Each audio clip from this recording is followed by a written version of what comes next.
on se retrouve pour une nouvelle vidéo pour parler de toutes les actus de la semaine concernant... Oula, la caméra bouge dans tous les sens, arrête-toi.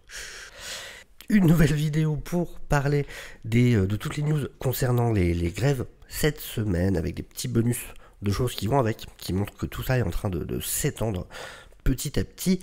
Mais du coup, on commence tout de suite, on a pas mal de choses à voir. Donc déjà, un des gros trucs de cette semaine, c'est que, tiens, ces génies donc de la MPTP, donc tous ces différents studios, ces différentes plateformes de streaming, se sont rendus compte, après 100 jours de grève, on en est à 108, 109 jours de grève, je crois, se sont rendus compte au bout de 100 jours de grève que, tiens, mais j'ai l'impression que dans une confrontation entre des multimillionnaires, des patrons qui ont des maisons de vacances, des manoirs et ainsi de suite, et des gens qui essayent de vivre décemment, il serait possible que le public prenne le côté des autres, pas de nous, des patrons. Bravo les gars, c'est un coup de génie. Du coup, ils se sont dit, tiens, il est peut-être temps d'engager des agences ils ont rencontré des agences de relations publiques, ce qu'on appelle des PR, Public Relationship. Donc des agences de relations publiques qui sont des agences chargées de réfléchir à leur communication, de voir comment on peut présenter les choses, qui ont leurs contacts dans différents organes de presse. On va voir que par exemple, un des journalistes de Variety est clairement considéré par beaucoup comme faisant part des outils de communication de la MPTP. Ils vont utiliser des bots sur Twitter, enfin il y a plein de formules que ces gens des boîtes de PR vont utiliser. Et donc ouais, les studios majeurs d'Hollywood embauchent des firmes de PR pour les aider à contrôler le narratif autour de ces grèves. Et donc voilà, c'est ce qui est dit. Je vous mets, alors désormais sur toutes mes vidéos, dès qu'il y a des articles, je vous mets tous les liens des articles en description. Donc comme ça, vous avez accès à tout. Si vous voulez aller regarder par vous-même, prendre le temps, il n'y a aucun souci. Vous avez les liens qui sont dans la description, juste en dessous pour le coup. Mais donc, voilà, on voit la MPTP pour l'instant, pendant qu'effectivement SAG-AFTRA, WGA, DGA, voilà, avait pour l'instant pas mal le soutien effectivement de la presse, très clairement dans les gros titres et tout ça. La MPTP de leur côté, pour l'instant, se concentrait sur leaker d'autres détails à la presse pour voir un peu où ça en était sur les sentiments et le discours du public par rapport à leurs actions. Donc histoire de voir un peu comment le public vivait un peu ce que les décisions que voudraient prendre les studios. On voit que ça n'a pas vraiment bien fonctionné pour eux, pour le coup. Donc voilà, ils ont besoin de rediriger tout ça, de corriger leur trajectoire. Et donc, selon Bloomberg, ils ont embauché des firmes de relations publiques. Ils ont discuté avec eux sur comment ils pourraient un peu ramener l'histoire de leur côté, comment ils pourraient essayer de se faire mieux voir par rapport à tout ça. Maintenant, attention, il faut aussi rester dans les faits. On ne sait pas exactement ce que sont ces discussions avec les services de relations publiques. Donc ça pourrait être deux choses, comme c'est dit ici. Ça pourrait être, d'une part, qu'ils savent, comme on en avait déjà parlé, que les grèves vont durer longtemps, parce qu'eux-mêmes ont l'intention de les faire durer longtemps. Et dans ce cas, effectivement, c'est pour essayer, dans ce laps de temps, de mettre un peu l'opinion publique de leur côté. Ou, deuxième solution, c'est qu'en fait, ils ont changé d'avis, qu'ils ont décidé d'essayer de la terminer bientôt, et que du coup, ils veulent en tirer le plus d'avantages en termes de communication. Ça peut être une des deux solutions, pour rester objectif. Donc, à voir ce qui va en être de ce côté-là. Et par rapport à ce que je vous disais, justement, sur les effets par rapport au fait qu'ils ont embauché ces boîtes de paires, on voit que pas mal de monde, on voit sur Twitter, ici, quelqu'un qui dit, par exemple, tiens, quelle partie du livre de jeu, le playbook, vous savez, c'est ce livre où il y a toutes les stratégies, par exemple pour une équipe de basket, ou pour une équipe de football américain, ou un truc comme ça. Et donc, quelle partie du livre de stratégie c'est en parlant de cet article de Variety? Parce qu'il y a un journaliste, on va le voir, qui est vraiment sous le feu des projecteurs de la WGA et de la SAG-AFTRA en tant que porte-parole des studios, pour le coup. Et ce journaliste, c'est un certain Gene Meadows. C'est lui. Lui est vraiment considéré comme étant un peu le porte-parole des studios du coup. On le retrouve beaucoup dans différents tweets. Alors c'est pas ceux-là, je sais plus... Non, c'est pas là. Bon, je l'avais quelque part. Mais donc voilà, c'est vraiment celui qui est considéré comme un peu la voix des studios. Ici, c'est écrit, le but en ce moment des boîtes de relations publiques, c'est de faire croire aux membres de la WGA et au public que nous avons gagné, donc en parlant de ceux qui sont en grève, et que si on décline les offres, c'est qu'on en demande trop, qu'on est des fous avares et qu'on en veut beaucoup trop. Retour à la réalité, la WGA va calmement faire des choix et des mouvements logiques, appropriés et normaux pour résoudre cette grève, comme ils l'ont fait tout du long. En gros, et ça a beaucoup circulé sur Twitter cette semaine, c'est alors, je dis pas qu'il y a raison ou tort, j'ai mon avis bien évidemment, pas compliqué de se douter duquel, mais en gros, ce qui s'est dit toute la semaine, c'est faites attention, les studios vont commencer à essayer de manipuler l'opinion pour faire croire qu'ils sont les gentils, et qu'en fait, on en demande beaucoup trop. Alors, on a justement un article de ce Jen Mados, donc voilà, la MPTP et la WGA, donc le syndicat des scénaristes, se rencontrent à nouveau, les CEO en discussion vendredi sur un chemin pour en finir avec cette grève. Alors, ce qui est intéressant, on voit tout de suite, lui c'est vraiment... Alors c'est intéressant, il faut des sources côté studio, mais c'est vrai que tout de suite, effectivement, j'ai beaucoup entendu parler de ce mec-là en tant que porte-parole des studios, et c'est plusieurs sources des studios ont parlé de leur choc, leur état de choc et leur frustration à propos de la réponse de la guilde, donc en parlant des scénaristes. En gros, comme quoi ils n'avaient pas accepté comme ça directement toutes les propositions. Ils ont aussi dit qu'ils sont contre le fait de négocier contre eux-mêmes pour avoir un deal. En gros, ils en demandent beaucoup trop, ils nous demandent de nous faire du mal à nous-mêmes, on peut pas accepter. Alors là, il nous dit qu'en fait, une des solutions pour avancer, ça serait en fait de prendre les propositions paquet par paquet. Pas prendre le tout, mais dire tiens, on a résolu ces deux-là, on les met de côté, ainsi de suite. Effectivement, bien évidemment. Là, il nous dit les CEO ont pris un intérêt personnel sur le fait d'obtenir un deal. Bah oui, il serait temps, tu m'étonnes. Vu qu'ils font aussi face à des challenges dans le business sur plusieurs autres fronts cet automne. Les top exécutifs ont aussi fait face à des critiques à propos de leur paix. Bah ouais, tu m'étonnes. Et voilà, il y a eu beaucoup de gens qui ont décortiqué leurs remarques publiques à propos des grèves. Évidemment, référence aux propos d'ailleurs sur le fait que les demandes n'étaient pas raisonnables et d'autres choses du genre. Qui effectivement étaient des remarques, on va pas se mentir, totalement connes. Vraiment, pour le coup, c'est très étonnant d'ailleurs de dire des choses aussi stupides dans ce contexte. On voit à quel point ils sont hors sol et se rendent pas compte vraiment de la situation pour le coup. Les CEO ont été impliqués sur le fait de faire une offre à la WGA vendredi dernier qui incluait en gros des augmentations sur... des assurances plutôt sur la taille des staffs pour les writing rooms. Donc... où la WGA veut un nombre minimum de scénaristes sur les séries, et plus de transparence sur les performances des shows streaming. Mais ça, on va en parler. On a un peu plus de détails là-dessus, pour le coup, grâce à Forbes, qui a fait un article là-dessus. La source a exprimé que quand même c'était généreux de la part des studios, et qu'ils espéraient que ça pourrait amener à passer des barrières dans les négociations, à une avancée. La WGA a donné ses propres avis là-dessus, a contré les propositions, mais a demandé des précisions. C'est concentré à demander des précisions sur les chiffres, mais pas sur la structure de base des propositions. Alors oui, il faut bien comprendre qu'en fait, c'est bien beau de faire des propositions, sauf on va le voir avec l'article de Forbes un peu plus tard. Le problème, c'est qu'ils disent en gros, oui, on vous donnera le nombre d'heures qui a été regardé un show en streaming, mais ils disent pas à quoi ça va correspondre en termes de residuals. Donc, ouais, ok, c'est bien beau. Vous allez nous donner une information qu'on voulait. Alors, ça m'étonne en plus, on va voir vraiment ce qu'il en est là-dedans. Mais oui, mais vous dites pas à quoi ça va correspondre. Si c'est pour pas toucher plus, mais que vous nous disiez ça, on s'en balèque en fait. Donc bon, on avance avec. Faut bien comprendre. Et pourquoi faut se méfier en ce moment de toutes les informations que vous pouvez voir sur les propositions justement qui sont faites aux scénaristes. Parce que de leur côté, la WGA a bien dit, donc là on est sur le site de la WGA, a bien dit qu'ils ne communiqueraient pas sur les propositions pour l'instant, tant qu'il n'y aurait pas des choses intéressantes à en dire ou des avancées qui valaient la peine d'en parler. Justement, pour faire ça bien, ils veulent pouvoir négocier tranquillement. Donc ceux qui leakent des informations sur tout ça, c'est la partie studio, c'est la MPTP.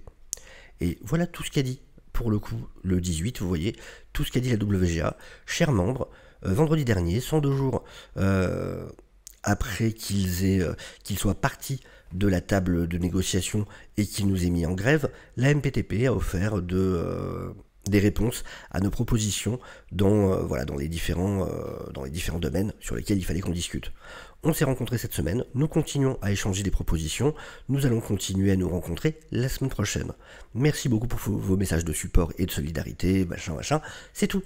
Ils donnent aucune précision, pour le coup, aucune. Donc, alors, c'est pas du tout contre le compte Marvel Cineverse, hein, absolument pas, mais juste, méfiez-vous. Alors, on va regarder ces propositions, effectivement, mais il faut se méfier, parce que tout ça, c'est des choses qui sont leakées par la partie des studios. Ces informations ne viennent pas de la WGA, elles viennent de la partie des studios qui veulent essayer de se faire mousser, de se faire bien voir. Ça, il faut bien le comprendre, donc il faut garder ça en tête quand on en discute. Mais là, on voit donc le deal proposé par les studios à l'initiative de Ted Sarandos de Netflix et Bob Iger de Disney, principalement, contiendrait notamment plus de 20% sur les paies résiduelles pour les scénaristes lorsque les programmes sont diffusés ailleurs que la chaîne plateforme d'origine. Alors, oui, mais du coup, encore une fois, le problème c'est que sur ce qui est les plateformes de streaming, il est dit qu'on leur donnera le nombre d'heures, mais il n'est pas dit à quoi ça correspondra par rapport à ce qu'ils seront payés en résidual. Donc, pour l'instant, ça dit pas grand-chose, pour le coup. Augmentation des salaires, assurance que des humains soient crédités en tant qu'auteurs de scénarios plutôt que les remplacer par l'IA. Ça, c'est exactement la proposition de toute façon qu'avait déjà fait la WGA à la base, qui avait été voir les studios en disant... que je trouvais déjà un peu bizarre comme proposition d'ailleurs, alors que ça venait du côté des scénaristes, mais qui était en fait, il n'y a pas de souci sur le fait de se servir d'IA, par contre l'IA doit être considérée comme un outil. On ne peut pas donner des crédits à une IA, on ne peut pas dire c'est l'IA qui a écrit tel scénario. L'IA doit être considérée dans la proposition qui avait été faite, en gros comme un stylo, comme un ordinateur. C'est-à-dire on s'en est servi, un humain s'en est servi comme un outil. Un scénariste se sert d'un stylo pour écrire un script. On va pas donner une part des résiduals, de la paye et tout ça au stylo. Et donc, le projet, c'est que ce soit la même chose pour une IA. C'est-à-dire qu'on peut utiliser l'IA, mais il y a quelqu'un qui va l'utiliser, c'est cette personne-là qui sera créditée. En plus, qui va certainement retravailler derrière, parce que c'est très long d'être au point. Mais bon, en gros, c'est ça. Mais donc, c'est une proposition qui avait déjà été faite par la WGA dès le départ, au final. C'est rien de nouveau, c'est pas quelque chose qui est apporté par les studios. Et donc voilà effectivement ce que je vous disais, les statistiques de visionnage des plateformes de streaming seraient désormais partagées. Alors ça serait le nombre d'heures, ça serait pas le viewership, ça serait pas le nombre de viewers, ça serait le nombre d'heures regardées, pour être plus précis. Mais encore une fois, ça ne donne pas d'informations pour l'instant à la WGA sur qu'est-ce que ça impliquerait du coup, quel est le système qui serait utilisé pour les rémunérer par rapport à ça. Normalement c'est par rapport au nombre de vues, c'est par rapport au nombre de gens qui regardent. Et du coup le fait de donner le nombre d'heures, ok. Mais comment ça marche, du coup? Comment on compte ça avec les résiduals? Donc voilà. On a ensuite, voilà, un article du Los Angeles Times. Ça, c'est intéressant, je l'ai mis de côté parce que ça nous montre d'autres conséquences, en fait, de la grève. Et donc, ça parle du fait qu'effectivement, voilà, les patrons veulent reprendre la discussion et tout ça. Et la question que se pose l'article, c'est pourquoi? Qu'est-ce qui a changé? Qu'est-ce qui fait qu'ils veulent reprendre la discussion? Et donc, c'est assez intéressant. On a, d'une part, la grève des acteurs a de manière dramatique augmenter les enjeux, c'est-à-dire en plus des scénaristes, il y a les acteurs, ce qui rajoute énormément de choses. Plus de promotion pour les films, plus d'avant-première, plus d'interviews dans les journaux et ainsi de suite, même plus de casting, plus de tournage, même les films qui étaient déjà écrits, enfin énormément de choses pour le coup. Donc effectivement, ça largement empirer la situation. Donc voilà, ça a créé une catastrophe sur les plans de production, ça a créé encore plus d'incertitudes sur l'économie des compagnies les plus importantes, enfin de toutes en réalité, incluant les géants du streaming Netflix, incluant The Walt Disney Company, Warner Bros, Discovery, Paramount Global, NBC Universal et ainsi de suite. Et aussi, on n'en parle pas beaucoup, mais les réverbérations de tout ça. Parce qu'évidemment, il n'y a pas que les studios qui sont touchés, il y a tous ceux qui bossent de manière directe ou indirecte là-dedans. Ça veut dire juste, par exemple, les entreprises, les petites boîtes qui fabriquent des props, ce qu'on appelle des props, les objets. Vous faites un film de science-fiction, il vous faut une table dans votre vaisseau à un endroit, quelqu'un le construit. Il vous faut des vases, quelqu'un les construit. Il vous faut un costume, quelqu'un les fabrique. Il y a plein de domaines, énormément de domaines qui sont touchés. Et donc, on voit que dans toute la ville, effectivement, les conséquences se sont fait sentir, avec des business qui soit ont dû fermer, ou en tout cas galèrent à pouvoir finir le mois. Et donc, même des politiciens comme la maire de Los Angeles, Karen Bass, a demandé que ça se finisse. En gros, trouve une solution, parce que là c'est une galère pour l'économie de la ville, c'est une grosse galère pour le coup. Avec chaque jour qui passe, les dommages causés à l'économie s'intensifient encore, a dit Todd Holmes, qui est un professeur associé à l'université de Californie, à Cal State, qui estime, attention, que les 2 grèves en Californie ont coûté 3 milliards pour l'instant, et que ça pourrait aller jusqu'à 4 à 5 milliards si ça continue jusqu'en octobre. 4 à 5 milliards si ça continue en octobre. C'est un truc de dingue. C'est un truc de dingue. Ici, c'est ce que je vous disais, c'est l'article de Forbes qui parle du coup des propositions. Alors, ils en parlent de 2 ici pour le coup. Sur le fait d'augmenter les residuals. Donc, effectivement, comme c'était dit, alors, parce qu'il faut bien comprendre que le problème, c'est qu'avant, c'était sur des grosses chaînes où les séries duraient en général 22 épisodes. Maintenant, on est sur des séries pour du streaming qui font 6 à 10 épisodes. Alors, vous imaginez bien qu'effectivement, la paye est bien moindre. Et donc, la proposition de la MPTP, ça serait 20% d'augmentation en paiement de residuals qui seront, donc, comme on l'avait dit, voilà, si jamais la chaîne est diffusée sur un autre network que celle où elle était au départ, il y aura une augmentation de 20% de residuals. Mais ça règle pas le problème avec le streaming, c'est ça. Et c'est ce que je vous disais, pour ce qui est du streaming, ok, c'est bien beau, ils vont donner le nombre d'heures qu'un show est streamé sur les plateformes, mais cette idée proposée n'inclut pas de détails sur comment ça va être lié à la compensation, vu que normalement c'est par rapport au viewership, par rapport au nombre de viewers. Donc c'est bien beau, mais vous nous donnez une réponse à autre chose. Ça n'est pas ce qu'on vous demande à la base, ce n'est pas ce qu'ils leur demandent. Et on a effectivement, ils demandaient une augmentation de paye pour la première année des scénaristes dans les writing rooms. Ils demandaient une augmentation de salaire de 6% et on leur accorde une augmentation de 5% en première année et une durée minimum qui puisse pas bosser moins de temps dans ce qu'on appelle les mini-rooms. Ça veut dire quand il faut préparer un projet de série en fait, avant qu'elle soit vraiment lancée en production et tout ça. Quand il faut bosser sur un concept de série, il y a ce qu'on appelle une mini-room qui va travailler sur un pilote, qui va travailler sur une idée, voilà, sur les idées pour la série, avant que ce soit greenlighté, avant que ce soit accepté par les studios. Donc ça c'est une mini-room qui s'occupe de ça. C'est-à-dire que voilà, la série n'a pas encore été signée, on ne sait pas encore sur la saison, mais il faut bien des gens pour travailler dessus, pour préparer le truc et pouvoir proposer au studio et voir si ça intéresse le studio. Et là, du coup, ils accorderaient un temps minimum quand même de boulot aux scénaristes là-dedans, et ça donnera le pouvoir aux showrunners de choisir la taille du staff, et le budget du show sera un facteur justement dans le fait de considérer la taille de cette mini-room. Donc selon le budget, plus ou moins gros le budget, ça c'est une question qui est intéressante et qui est un peu compliquée mine de rien, sur cette histoire de nombre de scénaristes, parce que c'est vrai qu'il y a des séries sur lesquelles un showrunner va bosser quasiment tout seul. Je prends l'exemple de Babylon 5, c'est Michael Straczynski qui avait écrit 99% de la série. On prend l'exemple de Andor, Gilroy a écrit une énorme partie de la série, si c'est pas tout.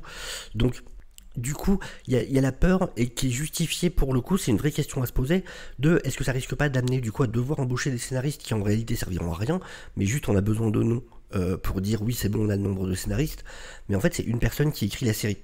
Et donc c'est un des points où il y a des vraies questions à se poser pour le coup. Il y en a certains où vraiment voilà, faut pas être aveugle et forcément vouloir absolument que ce soit les studios qui aient tort en tout.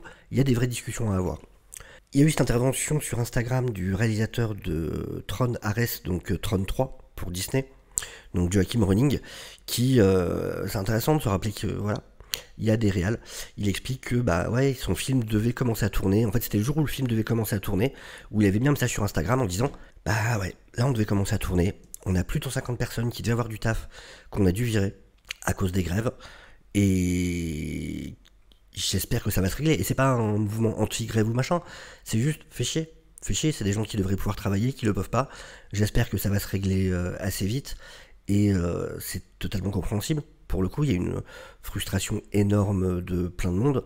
Et voilà, c'est des gens qui normalement devraient être au taf, devraient pouvoir bosser, ce qui leur permettrait de pouvoir nourrir leur famille et tout ça.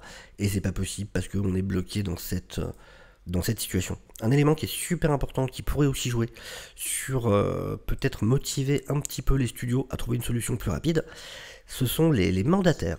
Donc Trustees, c'est les mandataires de fonds de pension. Alors, les fonds de pension, pour ceux qui ne savent pas, aux États-Unis, il y a beaucoup de systèmes où en fait des corps de métier pour ce qui est des retraites, c'est-à-dire que toute l'épargne des membres de ce corps de métier vont dans ce qu'on appelle un fonds de pension qui investit tout ça et c'est ce qui vous donne accès après à votre retraite grâce en gros aux intérêts que vous allez toucher de ce fonds de pension. Et c'est quelque chose qui est extrêmement puissant. C'est vraiment, les fonds de pension, c'est des milliards, c'est hallucinant. Vous voyez celui-là par exemple, c'est 250 milliards.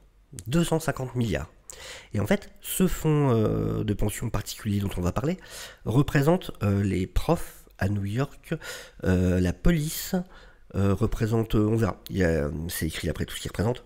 Et donc, les mandataires de ce fonds de pension à New York qui préviennent Disney, Paramount, Comcast qu'ils risquent de perdre leur confiance en termes d'investissement s'ils permettent à la grève de continuer plus longtemps.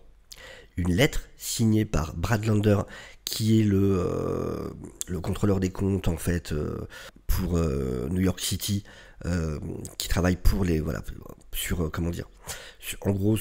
pour les mandataires des 5 plus gros fonds de pension de la ville. Alors je vais vous retrouver, voilà.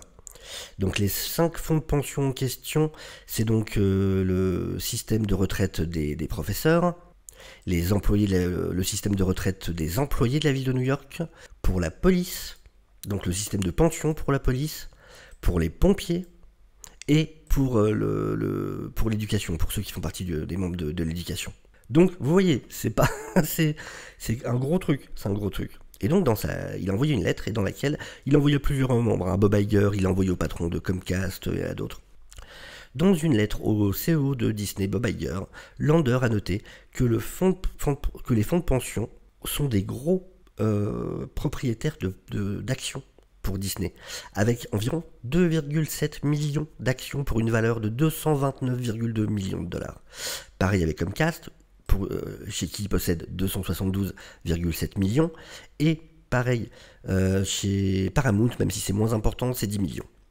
Mais ça nous montre aussi un truc qui ne doit pas concerner qu'eux, parce que si eux commencent à avoir moins envie de bosser avec les studios, les autres fonds de pension, les autres investisseurs doivent être sur la même logique, parce que tout ça ne vient jamais de nulle part. Donc ça, c'est un truc qui peut faire réfléchir les patrons. Et donc il a bien précisé à tout le monde, en gros, que là, il faut qu'on considère qu'en fait, vous n'êtes pas un placement de confiance. On devrait peut-être placer notre argent ailleurs. Donc il serait peut-être temps de régler votre situation. Donc ça c'est très très intéressant pour le coup. C'est un truc qui pourrait pour le coup là les faire transpirer pas mal. Une des autres raisons qui a été donnée, c'est un article de Deadline, un des autres combats qui est en train de mener, que sont en train de mener les syndicats. Ça, c'est un truc dont on entend rarement parler. Il faut comprendre qu'en ce moment, il y a une réévaluation des règles aux États-Unis sur tout le problème des fusions d'entreprises, vous savez, pour contrôler les entreprises qui deviennent trop importantes. Et donc, il y a une réévaluation des règles qui est en train de se faire en ce moment, sachant que les deux organismes qui gèrent ça, c'est l'FTC et la DOJ. Et donc, en gros, là, il y a une phase de discussion qui est ouverte où le public peut faire des propositions. Et donc ça, c'est jusqu'au 18 septembre, où du coup, les gens peuvent participer au débat pour changer ces règles sur tout ce problème de gestion, d'autorisation, d'interdiction les mergers, comme on appelle ça, donc les fusions de grandes entreprises ou les rachats, ainsi de suite. Vous savez, comme quand AT&T a racheté Warner et ainsi de suite. Et donc, pour les syndicats, justement, le fait que ces entreprises soient devenues aussi importantes est considéré comme des énormes problèmes. C'est-à-dire qu'elles ont un poids tel qu'elles peuvent, de manière totalement injuste, de manière très... ça perd un équilibre déséquilibré, de manière très déséquilibrée, en fait, jouer sur tout le business. Elles peuvent amener les prix vers le bas. Elles peuvent faire du mal aux travailleurs dans leur ensemble grâce à l'importance qu'elles ont prise. On le voit par exemple, les boîtes de VFX qui acceptent de bosser pour Marvel dans des conditions complètement pourries, parce qu'ils ont une telle importance maintenant que c'est presque une obligation de bosser avec eux. C'est ce genre de choses. Et justement, ce qui est dit dans cet article, on va pas tout reprendre, c'est que c'est que là, dans cette réévaluation des règles, il semblerait que pour une fois, on le voit dans cette partie, ils ont vraiment pris en compte justement les dommages qui peuvent être faits aux travailleurs avec ces fusions. Il n'y a pas juste le côté business et tout ça, et le côté concurrence entre entreprises, il y a aussi le côté, ça peut aussi être hyper impactant et de manière négative pour les travailleurs dans leur ensemble. Il faut peut-être prendre ça un peu plus en compte, en fait, dans la manière dont on gère ces situations. Et ça peut faire très peur aussi aux studios. Il y a des discussions par rapport à ça. Alors avec la puissance qu'ils ont, je ne sais pas jusqu'où ça peut aller, mais en tout cas, c'est une vraie crainte du côté des studios. Donc ça va être très intéressant à suivre, ça aussi. Alors ça, c'est une petite news bonus, mais c'est un truc que je savais pas du tout. Et on voit que du coup, il y a plein de domaines qui sont en train d'émerger, là où on se rend compte de problèmes qu'il y a aussi aux États-Unis, qui sont assez hallucinants pour le coup. Mais j'ai appris avec cet article que aux États-Unis, si vous faites, alors il y a des reprises qui sont hyper connues. Cyndi Lauper, Girls Just Want to Have Fun, c'est une reprise. Ça n'est pas un morceau d'elle. Il y a la version récente, une reprise de Fast Car de Tracy Chapman, par exemple, qui fait un carton total, et ainsi de suite. Et ce que j'ai découvert, c'est que sur les radios américaines, quand les morceaux passent sur les radios américaines, l'artiste original, effectivement, touche quelque chose, mais pas ceux qui font la reprise. Si c'est une reprise, ils touchent nada, zéro. C'est hallucinant. Leurs morceaux passent des centaines de fois, des milliers de fois à la radio, et ils vont rien toucher. C'est juste fou. Genre par exemple, voilà un morceau qui est donc Girls Just Want to Have Fun de Cyndi Lauper, elle a touché zéro. Nothing Compares to You de Sinéad O'Connor, qui à la base est par Prince, bah du coup $0. Whitney Houston, I Will Always Love You, vu que c'est une reprise de Lee Parton, $0. Killing Me Softly des Bee Gees, vu que c'est de Laurie Lieberman à la base, $0. Lenny Kravitz avec American Woman, Norah Jones avec Don't Know Why, et ainsi de suite. C'est hallucinant. Fast Car by Luke Combs, $0. C'est juste fou. C'est juste fou. Donc pareil, là ils sont en train de se rebeller en mode mais non, en fait, pourquoi? C'est pas normal. Mais je savais pas du tout ça, c'est hallucinant. Si jamais c'est une reprise, rien dans leur équivalent de SACEM à eux, je sais pas, je connais pas exactement le système, mais rien pour ceux qui font la reprise. Que dalle. C'est juste ouf. Pour le coup. Enfin voilà, ça c'est la lettre qu'a envoyée justement dans l'article dont je vous parlais sur les fonds de pension. C'est justement la lettre entière qu'a envoyée, si vous la montre en entier. De toute façon, vous avez le lien en dessous pour l'article, et dans l'article, il y a le lien pour la lettre. Mais maintenant, si vous voulez faire pause pour pouvoir voir l'article en entier, je vous le fais défiler. Et donc voilà, parce que j'avais lu du coup avant de commencer la vidéo. Enfin voilà, écoutez, c'est tout ce que j'avais à vous dire en tout cas pour aujourd'hui. Bien évidemment, on va continuer à suivre tout ça. On a dépassé les 100 jours maintenant. On va voir jusqu'où ça va aller. On fera des vidéos le temps qu'il faudra, en tout cas le temps que ça se règle, histoire de vous tenir au courant voilà, de tout ce qui se passe du côté de ces grèves aux États-Unis. Sur ce, je vous souhaite à tous une excellente journée, une excellente semaine. Et je vous dis à très bientôt. Ciao, ciao.